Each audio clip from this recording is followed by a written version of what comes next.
হরে কৃষ্ণ বন্ধুরা, বাড়িতে কিভাবে এমন হোমমেড পনির বানাবেন চলুন দেখে নেওয়া যাক। প্রথমে চুলাতে আমি একটি প্যান বসিয়ে দিয়ে তাতে দুধ ঢেলে দেব 1 লিটার।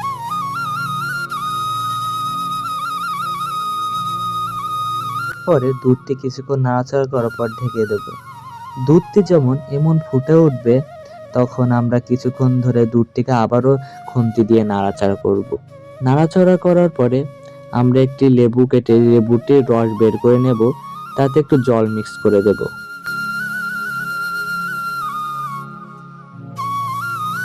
জল মিক্স করার পর সেটিকে একটু নাড়িয়ে দেব। নাড়িয়ে দেওয়ার পর আস্তে আস্তে দুধের উপরে ঢেলে দেব।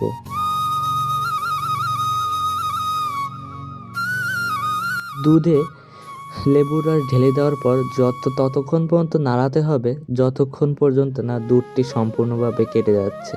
তো আমি নাড়াতে নাড়াতে যখন শেষ পর্যন্ত দুধটির জল বেরিয়ে আসবে ততক্ষণ পর্যন্ত নাড়াতে হবে।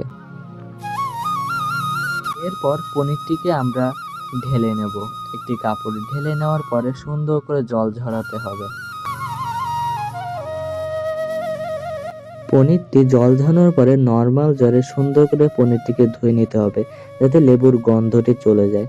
তারপর তুলে আবার জল ঝরিয়ে সারা রাতের জন্য একটি পাত্রে দিয়ে চাপা রাখতে হবে। আমার কাছে কিছু ছিল না, তাই জলের ড্রাম দিয়ে চাপা রেখেছি। সকালবেলা উঠে দেখি পনিরটি একদম পারফেক্ট ভাবে হয়ে গেছে এবং দেখুন কি স্পঞ্জ পনির হয়েছে।